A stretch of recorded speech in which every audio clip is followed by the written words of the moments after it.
بسم اللہ الرحمن الرحیم الحمد للہ رب العالمین الصلاة والسلام علی سید المرسلین وعلی آلہ واصحابہ اجمعین۔ برادران ملت اسلامیہ، آج ہم بات کرنے والے ہیں ان دلائل پر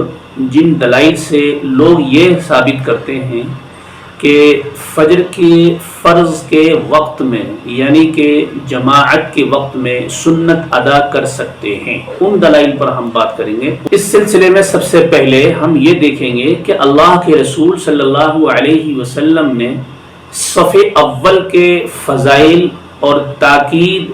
کیا ارشاد فرمائے ہیں، اس کے فضائل کیا ہیں اور اس کی تاکید کیا ہے صف اول کے لیے، پہلی صف کے لیے۔ چلیے ہم دیکھتے ہیں احادیث کی روشنی میں۔ تو سب سے پہلے میں یہ حدیث پیش کر رہا ہوں، صحیح مسلم میں حدیث نمبر ہے 438، ابو سعید خدری رضی اللہ تعالی عنہ سے حدیث مروی ہے۔ آپ فرماتے ہیں کہ اللہ کے رسول صلی اللہ علیہ وسلم نے ارشاد فرمایا کہ لوگ پہلی صف سے پیچھے ہٹتے رہیں گے یہاں تک کہ اللہ سبحانہ و تعالی بھی ان کو اپنی رحمت سے، اپنے رحم سے، اپنے کرم سے، اپنے فضل سے پیچھے کر دے گا۔ آپ اپنے آزو بازو میں دیکھ سکتے ہیں، اپنے شہر میں دیکھ سکتے ہیں کہ اللہ سبحانہ و تعالی کی نظر رحمت سے آپ پیچھے ہٹے ہوئے ہیں یا نہیں، اللہ سبحانہ و تعالی نے آپ کو اپنی رحمت سے نکالا ہے یا نہیں، اس چیز کا جائزہ آپ خود لے سکتے ہیں۔ میں اس کے بارے میں کچھ نہیں کہوں گا، لیکن اللہ کے رسول صلی اللہ علیہ وسلم نے یہ ضرور ارشاد فرمایا ہے کہ لوگ جب پہلی صف سے پیچھے ہٹنا شروع کر دیں گے یا پہلی صف میں آنے کے لیے کوشاں نہیں رہیں گے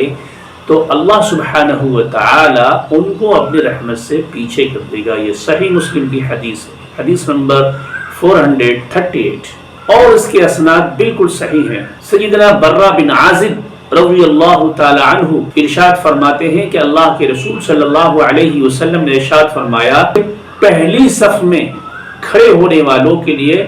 اللہ سبحانہ و تعالی دعائے رحمت کرتا ہے اور اس کے فرشتے دعائے رحمت فرماتے ہیں۔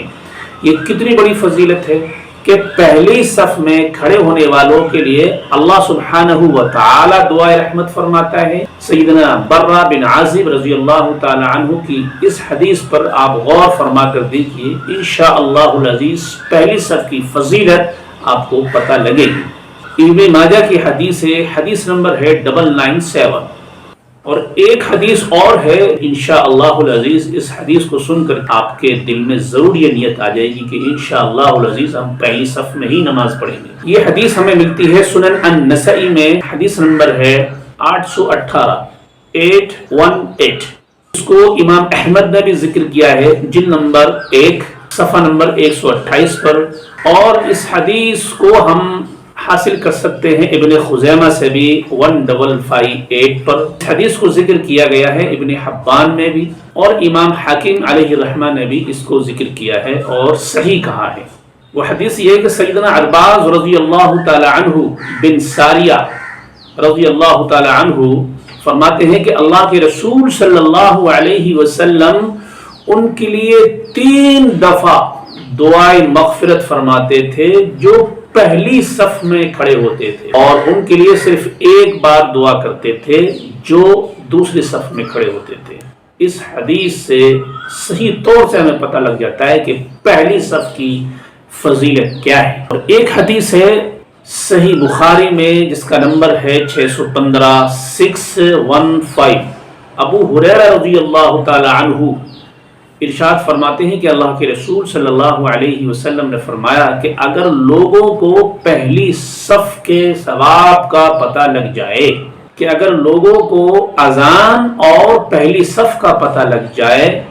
تو لوگوں کو قرآن اندازی کرنا پڑے، اس کے بغیر کوئی راستہ نہ ہو، اس کے بغیر کوئی چارہ نہ ہو۔ اس کا مطلب کیا ہے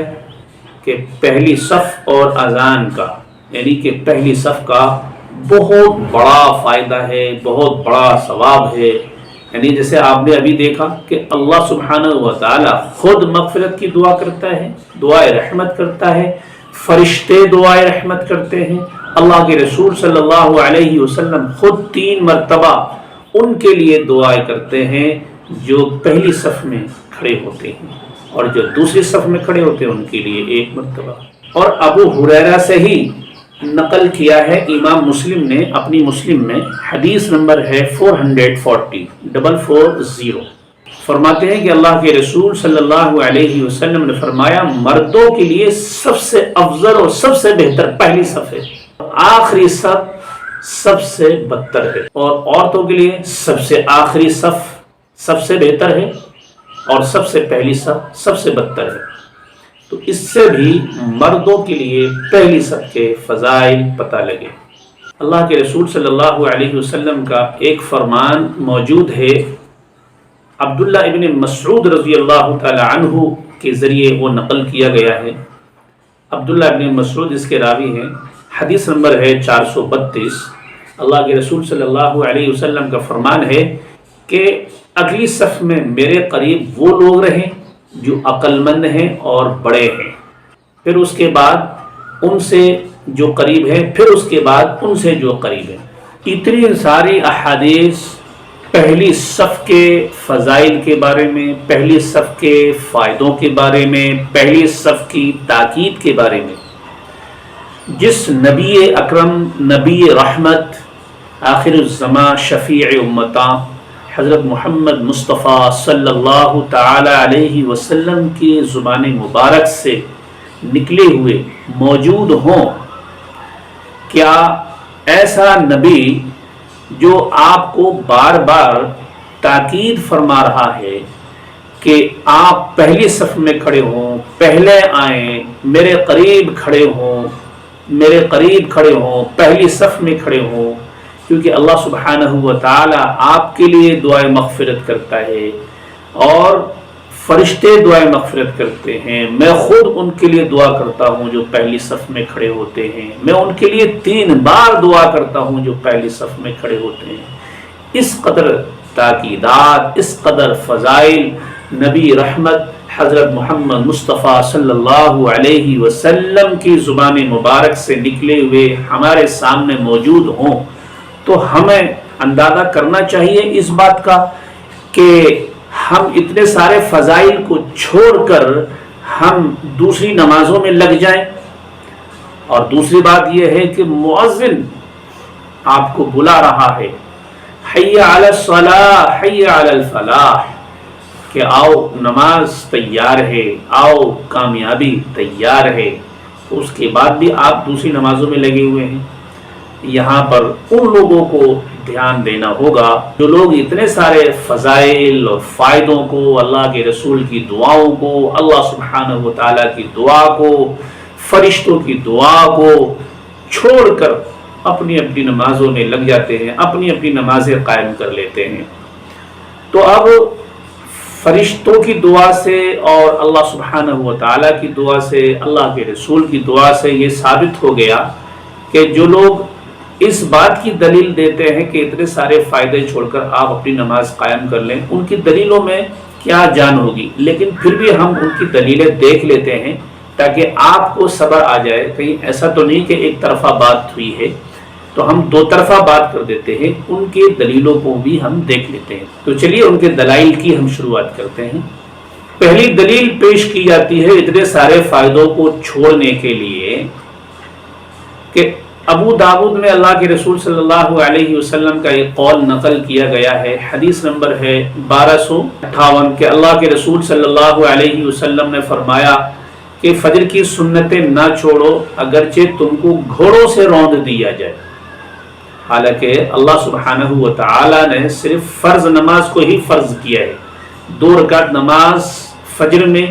4 رکعت نماز ظہر میں، 4 رکعت نماز عصر میں، اور 3 رکعت نماز جو ہے مغرب میں، اور 4 رکعت نماز جو ہے عشاء میں۔ اب یہ اللہ سبحانہ و تعالیٰ کی طرف سے فرض ہیں، اور یہی نمازیں جو ہیں وہ ہیں جن کے بارے میں سوال کیا جائے گا، لیکن یہاں پر اس طرح کی دلیل پیش کی جاتی ہے جس کو علامہ البانی علیہ الرحمہ نے ضعیف کہا ہے۔ تو اس ضعیف حدیث کے ذریعے اتنے سارے فائدوں کو چھوڑنے پر مجبور کیا جاتا ہے لوگوں کو. جتنے سارے فائدے میں نے آپ کو ابھی گنائے ہیں، صحیح اور مدلل احادیث کے ذریعے آپ کے سامنے رکھے ہیں، اتنے سارے فائدے چھڑوائے جاتے ہیں لوگوں سے. اور دوسری دلیل یہ پیش کی جاتی ہے جو صحیح مسلم میں 607 یعنی 607 پر موجود ہے کہ جس نے فرض نماز کی ایک رکعت پالی اس نے جماعت پالی، اور اس حدیث کو پیش کرنے کے بعد کہا جاتا ہے کہ آپ اتنے سارے فائدے چھوڑ سکتے ہیں اور فجر کی سنتیں ادا کر لیں. یہ حدیث پیش کرتے ہوئے وہ حدیث ذہن سے نکل جاتی ہے جو صحیح مسلم میں ہی 710 یعنی 710 پر اللہ کے رسول صلی اللہ علیہ وسلم کا فرمان موجود ہے. اللہ کے رسول صلی اللہ علیہ وسلم نے فرمایا اذا اقیمت الصلاۃ فلا صلاۃ الا المکتوبہ، یعنی کہ جب نماز قائم ہو جائے یعنی کہ اقامت پڑھ دی جائے تو کوئی نماز نہیں ہے مگر وہ نماز جس کے لیے اقامت کی گئی ہے. سنتوں کے ذریعے آپ فرض کو ترک نہ کریں، فرض کا خسارہ نہ کرے، فرض میں نقصان نہ کرے، اتنے سارے فائدے نہ چھوڑے، ان سارے فائدوں میں حصہ لینے کی کوشش کریں. اللہ سبحانہ و تعالی نے جو فرمایا کہ میں دعا کرتا ہوں، فرشتے دعا کرتے ہیں، اللہ کے رسول خود اس کے لیے دعا کرتے ہیں جو صف اول میں کھڑا ہوتا ہے. تو لہذا اس حدیث کو بھی ذہن میں رکھنا چاہیے. جب اس حدیث کو ذہن میں رکھیں گے تو انشاءاللہ فرائض کو وہ مرتبہ مل جائے گا جو فرائض کا حق ہے اور جس طرح سے فرائض کو مرتبہ دینا چاہیے. تو بہرحال اللہ کے رسول صلی اللہ علیہ وسلم سے یہ امید رکھنا